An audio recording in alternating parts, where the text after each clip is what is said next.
안녕하세요. 2020학년도 수능 국수영탐 만점자 이준영입니다. 사실 집에서 줬거든요. 제가 1시간 거리 통학을 해야 되는데 그래도 시대인재를 선택하게 된 계기가 여기가 온라인상에서 보면 자습실 사진도 있고 그러잖아요. 자습 환경이 정말 잘 갖춰졌다 생각을 하게 됐고 시대인재 컨텐츠가 굉장히 좋다는 소리를 많이 들어서 여기로 결정을 하게 됐습니다. 다른 학원 같은 경우에는 자습실하고 수업을 듣는 곳이 분리가 안 돼 있잖아요. 그래서 책 놓을 자리나 이런 것도 부족하고 자습하는 환경이 잘 안 갖춰져 있는데 일단 자습실이 분리되어 있기 때문에 환경이 되게 잘 갖춰져 있잖아요. 떠드는 친구들도 없고 자습에 집중하기도 되게 좋았어요. 저는 일단 서바이벌이 되게 유명하잖아요. 그래서 현역 때도 서바이벌을 구해서 푸는 친구들이 많았어요. 그래서 한번 풀어봤는데 퀄리티가 되게 좋다고 생각해서 하게 됐고요. 그리고 리바이벌 같은 것도 역대 서바이벌에서 좋은 문항들을 뽑아서 하는 거잖아요. 그런 것도 풀어보고 싶기도 하고 이래서 시대인재를 선택하게 됐습니다. 수학 미적분이 제일 힘들었었어요. 왜냐면 재수를 하게 된 이유도 수학에서 몇 문제는 실수하고 몇 문제는 긴장돼서 못 풀어서 수학이 성적이 안 나와서 재수를 하게 된 거거든요. 그래서 킬러 양적으로도 많이 풀고 질적으로도 괜찮은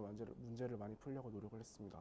저는 주말에 자습 나오는 걸 되게 중요하다고 생각을 했어요. 그래서 집이 멀어도 지하철을 타고 통근을 계속 했거든요. 아무리 늦어도 한 8시쯤에는 일어나서 지하철을 타고 와서 자습을 하고 저녁에 갔고 그게 계속 규칙적으로 하다 보니까 습관이 돼서 계속 할 수 있었던 것 같습니다. 네, 다 나왔어요. 힘들었죠.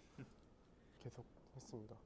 다 봤죠. 제가 6월 모의고사를 보고 나서 슬럼프가 한 번 왔었는데 그때 수학 공부를 되게 많이 했고 열심히 했다고 생각을 하고 시험을 봤어요. 근데 21번 문항에서 실수를 하게 돼가지고 문제를 잘못 읽어서 똑같은 곳을 계속 맴돌았거든요. 그래서 30번의 킬러를 많이 준비를 했었는데 30번을 읽지도 못하고 시험이 끝났어요. 그것 때문에 충격을 좀 받았고 슬럼프가 왔었는데 계속 공부를 하려고 하다가 안 돼가지고 중간에 7월쯤에 방학에 좀 놀다 보니까 다시 공부 의욕도 생기고 힘든 날에는 주말 때 늦게 나온다던가 그렇게 돼서 다 슬럼프를 극복한 것 같습니다.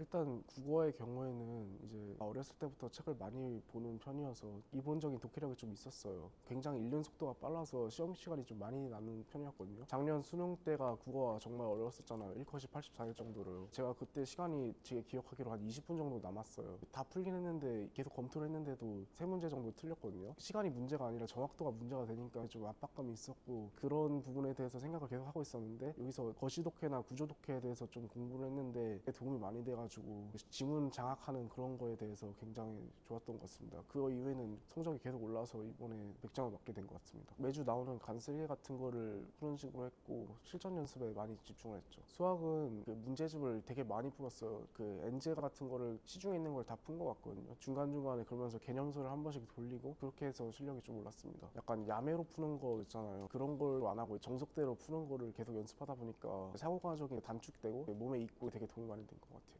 너무 그 연계 공부만 하다 보니까 비연계에 대한 감이 떨어져서 휘청거리긴 했는데 하루에 몇 문제씩 정기적으로 계속 풀다 보니까 다시 올라왔습니다. 바탕 리바이벌이 나오잖아요. 화학 같은 경우에는 리바이벌 때문에 문제를 되게 많이 풀 수 있어서 좋았고 생명 같은 경우에도 리바이벌이 되게 도움이 많이 됐습니다. 개념은 기초죠. 개념을 한 다음에 스킬 같은 게 되게 중요하죠. 그리고 생명과학의 경우에 유전 문제에 대해서 스킬이 필요하잖아요. 스킬 같은 걸 잘 설명을 해주셔서 최수준 쌤이 도움이 많이 됐습니다. 리바이벌의 가장 큰 장점은 실전 연습이 가장 큰 것 같습니다. 일주일에 한 개씩 정기적으로 풀다 보니까 OMR 마킹하는 연습도 하고 되게 시간 관리하는 법을 몸으로 익혔습니다. 수학이나 화학 같은 경우는 평가원 난이도랑 비슷했던 것 같고 생명 같은 경우에는 난이도가 모래주머니 효과처럼 그 높게 나오거든요. 또 못 푼 문제도 나중에 복습하면서 도움을 많이 받았기 때문에 괜찮았던 것 같습니다. 6평이나 9평 경향 반영하는 게 되게 좋았던 것 같아요. 그 경향이 바뀌면서 수학 같은 경우에는 준킬러가 어렵게 나오는 추세였는데 해설 모의고사들은 아직도 27문제는 쉽고 3문제만 킬러로 나오는 그런 구조로 돼 있어서 참신한 문제들도 많고 괜찮은 문제들도 많아서 그 준킬러 연습하기에는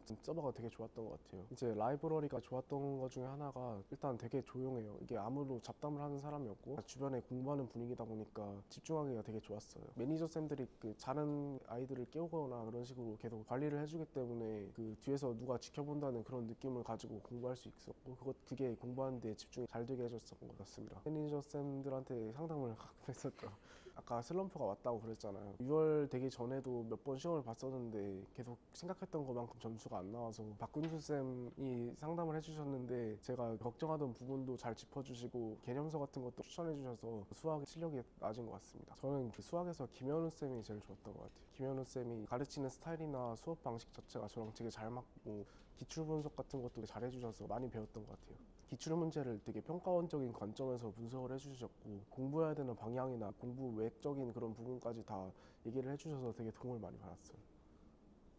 수학교에서 또 강기원 쌤을 들었었는데 강기원 쌤이 좋게 가르쳐줘가지고 많이 도움이 됐고요. 저는 그 모의고사 연습을 되게 추천하는데 아이들이 다 실력이 쌓이기 전에는 모의고사를 별로 안 풀려고 하거든요. 근데 사실 모의고사란 게 쉬운 문제부터 어려운 문제까지 다 있으니까 이게 계속 연습을 하다 보면 다양한 난이도의 문제를 접할 수 있어요. 그래서 추천을 많이 해줬는데 그런 걸 잘 모르는 것 같아서 좀 안타깝더라고요. 처음에는 안 세우는 편이었는데 이게 할 일이 점점 많아지다 보니까 이제 리스트를 정리해야 될 필요성을 느끼게 되더라고요. 그래서 리스트를 정리해서 하루에 무엇을 할지 정하기 시작했고 그걸 계속 하다 보니까 중구난방으로 과목을 한다는 걸 느껴서 나중에 정리해서 이제 루틴을 만들었습니다. 그래서 루틴대로 하루에 무슨 과목을 몇 시간씩 할지 무엇을 할지 정하고 플래너를 세웠던 것 같습니다. 모든 과목을 하루에 조금씩이라도 해야지 감이 계속 유지가 되기 때문에 그런 식으로 짰던 것 같습니다. 이번에 준킬러가 좀 어려운 편이었잖아요. 그래서 계속 문제를 풀면서 시간 압박을 받았고 그런데 그냥 그런 거에 신경 쓰지 않고 계속 문제를 풀었어요. 그래서 마지막 페이지에서 29, 30을 풀 때 이제 한 20분 정도 남은 시점이었거든요. 그래서 그것 때문에 되게 긴장을 했었는데 마음을 차분히 한 다음에 29번을 푸니까 거의 한 3분 만에 풀려서 남은 시간 동안 30분도 마음 편하게 풀 수 있었던 것 같습니다. 말리는 문제를 배제하는 그런 연습을 많이 해서 수능 때도 이제 20분에 29, 30이면 되게 부담스러운 상황이잖아요. 그런데도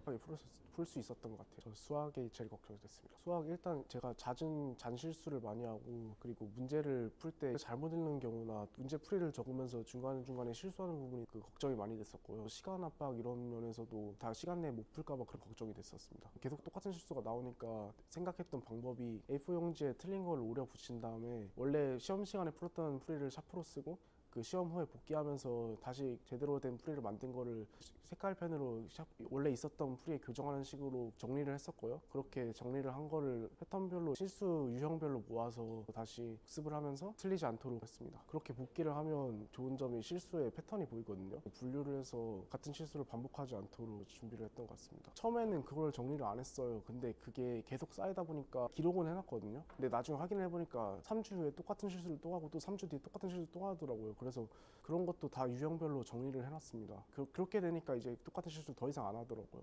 보는 시험은 다 그렇게 정리를 했어요. A4 한 뭉치 정도 그렇게 나왔어요. 그런 식으로 복기를 해야지. 안 그러고 채점만 하고 끝나면 별로 의미가 없는 게 되죠. 자기 실력만 확인하고 끝나는 거니까. 제가 제일 처음에 가채점을 했었는데 그게 국어가 하나 틀린 상태였거든요. 그런데 제가 나중에 다시 복기를 해보니까 국어를 정답을 쓴 것 같은 거예요. 그래서 이게 가채점표를 잘못 쓴 건지 아니면 OMR을 잘못 썼는지 확신이 없어서 마음 한구석에 항상 불안이 있었는데 결국에는 이제 시험 성적을 확인해서 다 맞은 걸 알게 되니까 되게 기분이 좋았습니다. N수를 결심하게 된 친구들한테는 N수가 되게 힘든 과정이거든요. 1년 동안 혼자서 공부를 다 책임을 지고 해야 돼요. 하루 정도 중간에 못한 날이 있을 수 있어요. 근데 이거를 그날 망했다고 공부 전체가 망한 거라고 생각하지 말고 N수 성공의 비결은 꾸준함이니까 결국 꾸준하게 계속 하루하루 하다 보면 나중에 좋은 결과가 있을 거라 생각합니다.